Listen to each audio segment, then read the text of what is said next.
What's up, YouTube? This is Black Bigelow, male gigolo, coming to you from the lovely streets of East St. Louis. I'm gonna go ahead and let this car pass by me because they could be following me to do some kind of a robbery or a jack move, and you can't be too careful around here. Anyways, we're gonna do a quick tour, or as I like to call them, a tour of East St. Louis. In case you don't know, East St. Louis is actually not part of St. Louis. It's next to St. Louis, but it's actually on the Illinois side of the border. That might be a cop, that might not be a cop, who knows. Anyways, we're driving right now. Right to your right is the federal building here on East St. Louis. I'm not sure what street we're on, but it looks like all non-essential business pertaining to the county, city, state, or, you know, whatever, federal, is temporarily shut down due to the coronavirus outbreak. So we're gonna go just show a couple locations of this place so you can kind of get a feel for what it is to live out here, so to speak, or what have you. So this here is the Royal Inn Motel, long since abandoned. About 9 or 10 years ago, the Illinois FBI field office did a raid on this place. It was nothing more than a den for prostitution and drug dealing. So a couple people were arrested, and the manager also was arrested with a bunch of rock cocaine in his possession. So they ordered this place shut down, and so it remains abandoned ever since.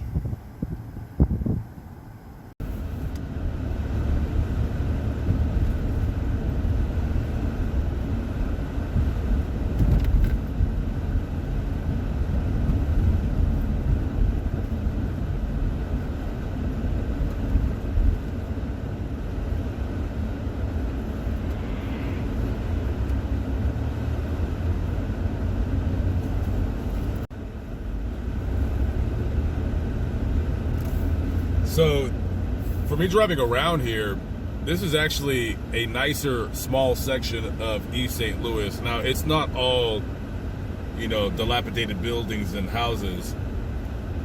This little section right here, you can tell people right here, they actually have jobs and they work. See, like if you see this house right here, this is actually the nicest house I've ever seen in East St. Louis. Got a truck and a car. Trash cans are outside. So, not all the way bad. This block seems to be, it seems to me that this city is block by block. You will have like just a really shit area. And then one block, maybe they work on the city council. Maybe they actually have a business, or they've been in this area for so long now. And that's just the one block. That's what I've noticed with this area.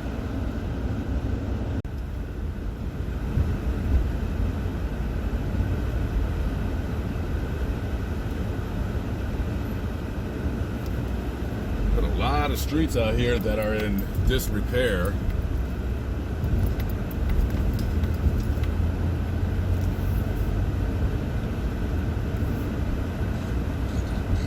Oh, that's an interesting house right there to the right.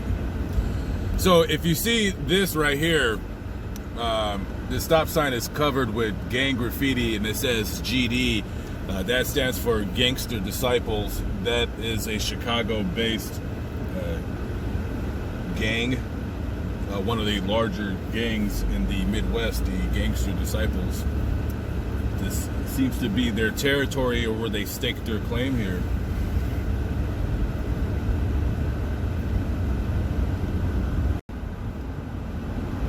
Okay, we are now here in East St. Louis, Illinois. I just seen a for rent sign at this place right here. I'm curious as to what's for rent and what the rent costs. Let's see if they answer.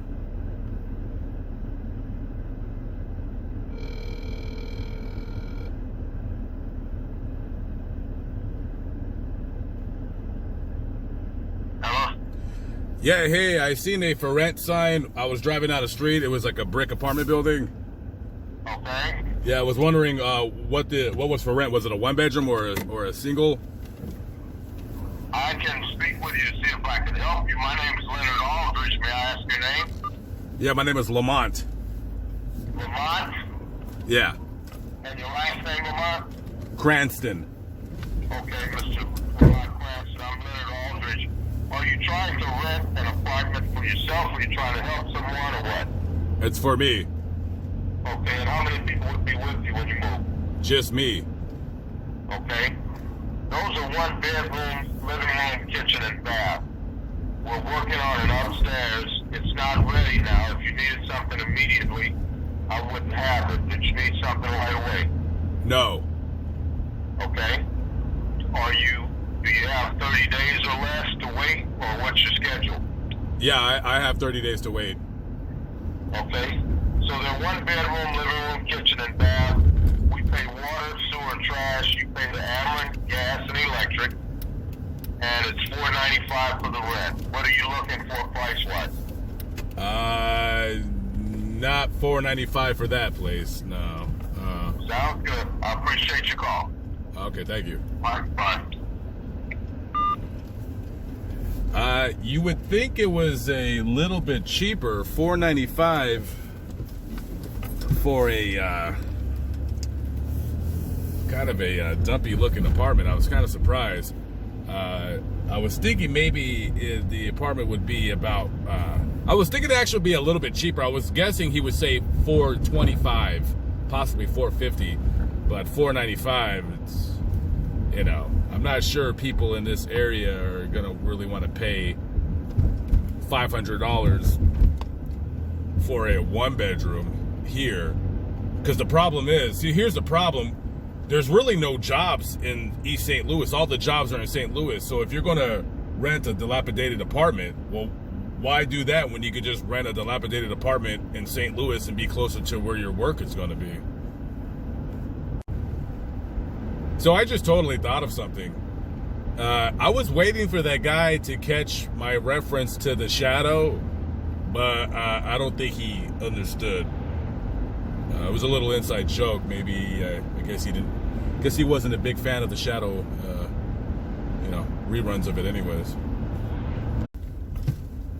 So these right here are the Alicia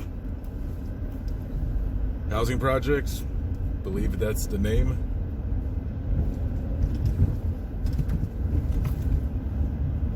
You can always judge a housing project by the landscape of it, and I would say this one is not as bad as ones that I've seen.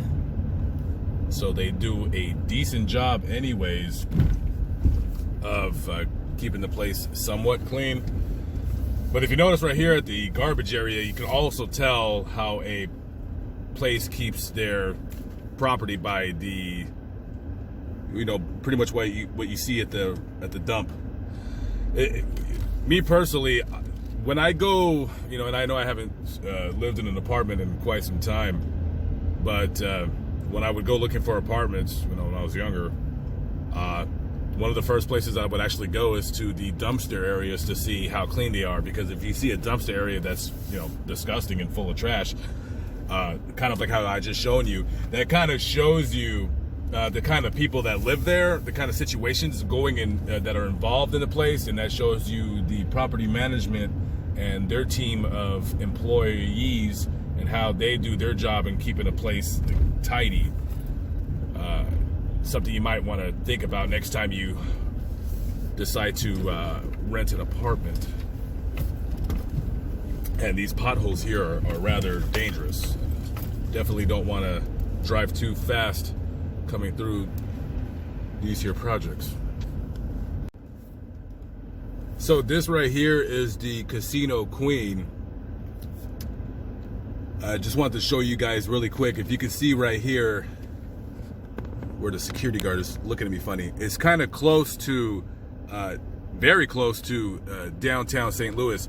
This is a very, very notorious place. If you live in St. Louis or East St. Louis, A lot of people have gotten shot and killed on this property right here. Very, very dangerous place to be, particularly on Friday or Saturday night.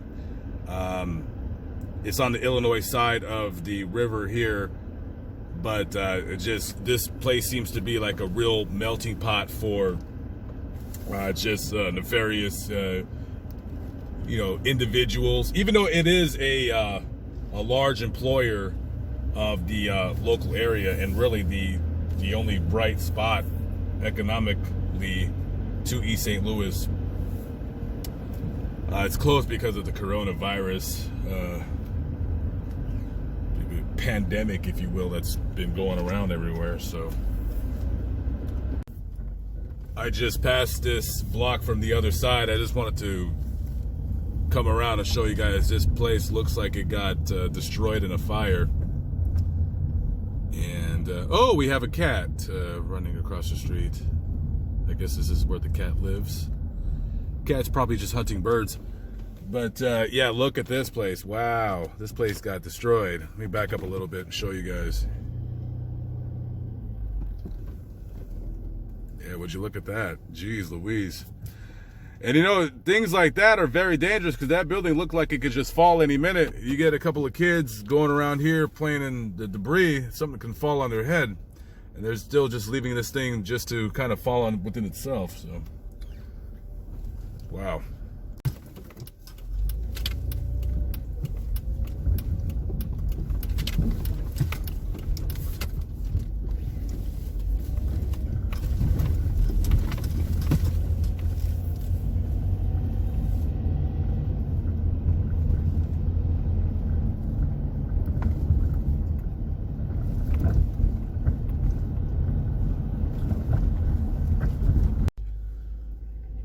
So I'm driving down the 1400 block of North 42nd Street here in East St. Louis, and I wanted to show you this house really quickly. Last summer on August 23rd of 2019, they did a no-knock warrant on this guy named Christopher Grant. He was 46 years old at the time. I'm trying to find the house where it happened. Anyways, so they came here around 5 a.m. to serve a search warrant. Basically, the house was nothing but a drug den. It was just a drug house. And they had reason to believe that he had weapons in the house and a massive amount of drugs. And as you can see, this is the house right here. This is the house where they did a warrant. Now, as you can see, the house has been demolished because the SWAT team ramming truck just rammed it in. So one of the troopers conducting the warrant here, his name was Nicholas Hopkins. Well, he was shot and killed by Christopher Grant, and he was taken to the hospital on the other side of the river where he was pronounced dead. So they eventually got him because he barricaded himself in the house. They eventually got him, and he's now being charged with first-degree murder. And on top of that, he had 5 pistols in the house. He had a couple rifles, AK-47 and AR-15. This guy was no joke. This guy was not going to be taken in without firing back. Very, very dangerous. A no-knock warrant. When the warrant is no-knock warrant, they're not even at least like, hey, we're out here. They're just banging the door in. So, maybe you think you're getting robbed or something like that, but they're announcing that they're police, and he knows what he's doing. So he knew who he was shooting at.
Okay, so I'm gonna show you really quick a gas station on the corner of 83rd and State Street here, where a murder took place last year. A very popular rapper by the name of Cold Case, his real name was Cedric Gooden. He was shot and killed here by his own. Word on the street is, I just talked to somebody that knew him, and word on the street is his own friend shot and killed him, named Teron Jeffries.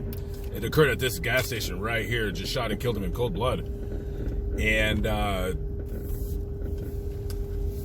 guy that I talked to said that he shot and killed his own friend over a supposed robbery that they committed together, and basically the guy didn't want to share the money with him.